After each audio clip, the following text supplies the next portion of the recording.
नमस्कार दोस्तों, मध्य प्रदेश वेदर पर आप सभी भाइयों का स्वागत है। मेरा नाम है अरविंद दामा। देखिए दोस्तों, मध्य प्रदेश के कई भागों पर अच्छी खासी बारिश की गतिविधियां देखने को मिली है, कई इलाकों पर चल भी रही है।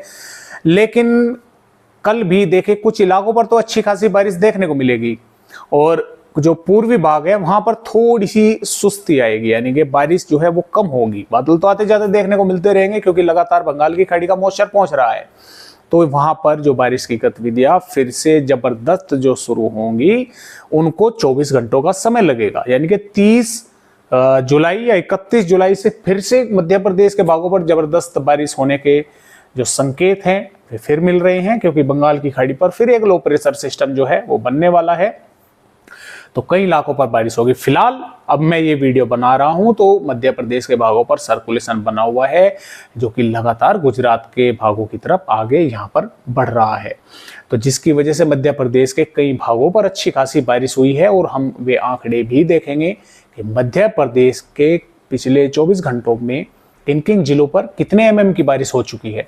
लेकिन उससे पहले मौसमी सिस्टम समझ ले। देखिए, मानसून की अक्षय रेखा इस समय भी मध्य प्रदेश के भागों पर, मध्य भागों पर इस समय जो दोस्तों बनी हुई है। सर्कुलेशन मध्य प्रदेश के इस समय सेंटर में है बिल्कुल, लेकिन ये लगातार पहुंच रहा है आगे की तरफ।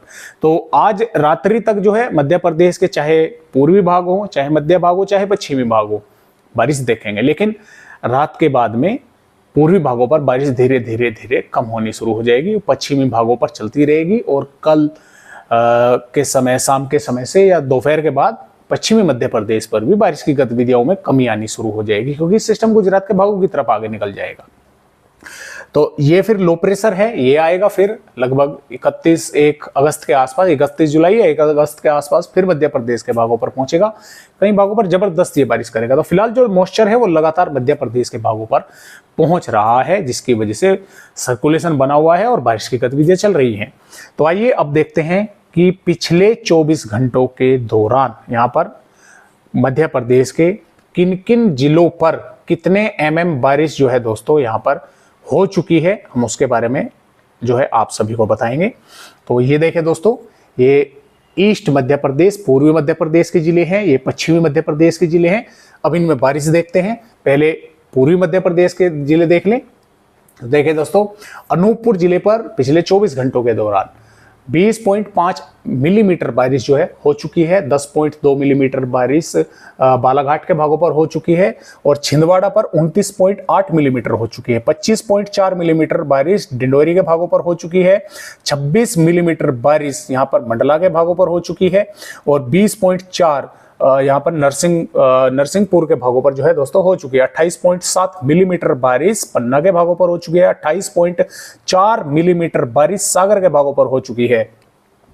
और सबसे अधिक जो दोस्तों बारिश की गतिविधियां हैं वे अभी तक हम बोल सकते हैं कि तो सिंगरौली के भागों पर 65.9 मिलीमीटर बारिश की गतिविधियां पिछले 24 घंटों के दौरान देखने को मिल चुकी है। सिरोही के भागों पर भी 37.7 मिलीमीटर बारिश हो चुकी है। 21.5 मिलीमीटर बारिश टीकमगढ़ के भागों पर हो चुकी है। तो इस तरह से बारिश की गतिविधियां, ऐसा कोई भी जिला नहीं है जिस पर बारिश नहीं हो। हालांकि कुछ पर कम हुई है वो बात अलग है, लेकिन अच्छी खासी भी बारिश कई भागों पर देखने को मिल चुकी है। अब जो बात करेंगे पश्चिमी मध्य प्रदेश के भागों की करेंगे, तो देखिए पश्चिमी मध्य प्रदेश के भागों पर भी 51.7 मिलीमीटर बारिश यहाँ पर हो चुकी है। अलीराजपुर भाग के यानी कि जिले पर 24.5 मिलीमीटर अशोकनगर पर, और फिर आगे 47.9 मिलीमीटर भोपाल के भागों पर हो चुकी है। 41.8 मिलीमीटर बारिश गुना के भागों पर हो चुकी है। 20.5 मिलीमीटर बारिश हरदा के भागों पर हो चुकी है। फिर आगे चले 39.4 मिलीमीटर बारिश नर्मदापुर के भागों पर यहाँ पर हो चुकी है। 34 मिलीमीटर बारिश नीमच के भागों पर हो चुकी है। और दोस्तों 72.1 मिलीमीटर बारिश रायसेन के भागों पर हो चुकी है। 33.7 मिलीमीटर बारिश राजगढ़ के भागों पर हो चुकी है। तो इस तरह से बारिश कई भागों पर अच्छी खासी हो चुकी है। और मेरे हिसाब से तो सबसे कम बारिश अब तक देखा दोस्तों, इस पे हम बोल सकते हैं कि बुरहानपुर के भागों पर हुई है 0.3 पिछले 24 घंटों की मैं यहाँ पर बात कर रहा हूँ। तो इस तरह से आंकड़े हैं मध्य प्रदेश के पूर्वी और पश्चिमी जिलों के, इन पर इतनी बारिश जो है हो चुकी है। और आइए अब देखते हैं कि आने वाली यहाँ पर 29 जुलाई में किस तरह का मौसम मध्य प्रदेश के भागों पर रहेगा और किन किन भागों पर बारिश होने की संभावना यहाँ पर हमें नजर आ रही है। तो जैसे कि आप देख पा रहे हैं, तो नीमच, मंदसौर, रतलाम, उज्जैन, धार, अलीराजपुर, बड़वानी, बुरहानपुर, बैतूल, हरदा, खरगोन और के भागों पर, धार, भोपाल, विदिशा के भागों पर भी। यहाँ पर देखिए, आज जैसा कि मैंने आपको बताया कि आज रात्रि के समय भी बारिश होगी, कल दिन में भी बारिश होगी, लेकिन जैसे जैसे सिस्टम आगे की तरफ बढ़ेगा तो यहाँ पर भी बारिश की गतिविधियों में कमी आ जाएगी। लेकिन फिलहाल के अपडेटों के अनुसार तो आज रात्रि में और कल सुबह या दोपहर तक बारिश की गतिविधियां इन भागों पर अच्छी खासी देखने को मिलती रहेगी। इसके अलावा भिंड, ग्वालियर, मुरैना, दतिया के भागों पर मौसम वैसे तो धूप देखने को मिलेगी कई भागों पर, क्योंकि सिस्टम आगे निकल चुका है, लेकिन कुछ इलाकों पर बादल भी आते जाते देखने को मिल सकते हैं।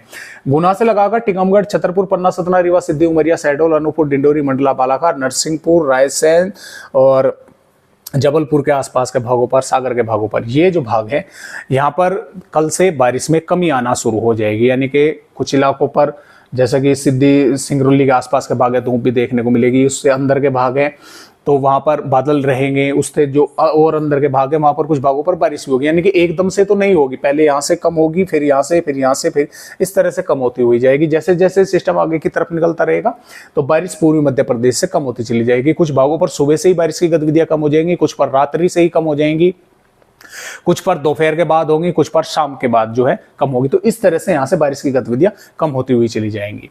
तो इस तरह से मध्य प्रदेश के भागों पर, जैसा कि इसमें बैतूल, भोपाल, विदिशा के भागों पर भी बारिश होने की वैसे संभावना है, लेकिन कल दोपहर या शाम के समय से यहाँ पर भी कमी जो है वो आ जाएगी बारिश की गतिविधियों में, हो सकता है सुबह से ही देखने को मिले। तो इस तरह से मध्य प्रदेश के भागों पर शाम तक बारिश होने की संभावना है, शाम के बाद कम होगी या हो सकता है देर रात्रि से कम हो, या जो पूर्वी मध्य प्रदेश है वहां पर कुछ भागों पर सुबह से ही कम होनी शुरू हो जाएगी। तो इस तरह से मध्य प्रदेश का मौसम रहेगा आने वाली 29 जुलाई में। 30 जुलाई में भी देखिए क्या होगा कि फिर से बारिश की गतिविधियां बढ़नी शुरू हो जाएगी मध्य प्रदेश के भागों पर।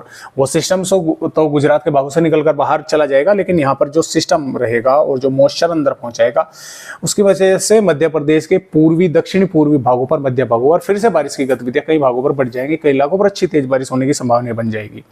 और यहाँ पर बात करें 31 जुलाई की, 31 जुलाई में अच्छी खासी मूसलाधार बारिश मध्य प्रदेश के भागों पर फिर शुरू हो जाएगी। और ये बारिश की गतिविधियां दोस्तों 1 अगस्त में भी अच्छी जबरदस्त रहेगी, 2 अगस्त में भी जबरदस्त मूसलाधार बारिश होने के आसार है मध्य प्रदेश के भागों पर, 3 अगस्त में भी, और 4 अगस्त में कुछ थोड़ी सी कम होगी और उत्तरी भागों पर रहेगी, क्योंकि 4 अगस्त तक ये निकलकर आगे बढ़ जाएगा। तो इस तरह से मध्य प्रदेश का फिलहाल के अपडेटों के अनुसार जो है वो हमें अब यहाँ पर अपडेट नजर आ रहा है। और जैसे कि आप यहाँ पर 6 अगस्त की देख रहे हैं, फिर से बारिश की गतिविधियां जो है मध्य प्रदेश के भागों पर बढ़ती हुई हमें नजर आ रही है। तो फिलहाल आज की इस वीडियो में दोस्तों बस इतनी ही जानकारी। एक नए अपडेट के साथ मध्य प्रदेश भाइयों से फिर मिलूंगा, तब तक के लिए सभी मध्य प्रदेश भाइयों को मेरा नमस्कार।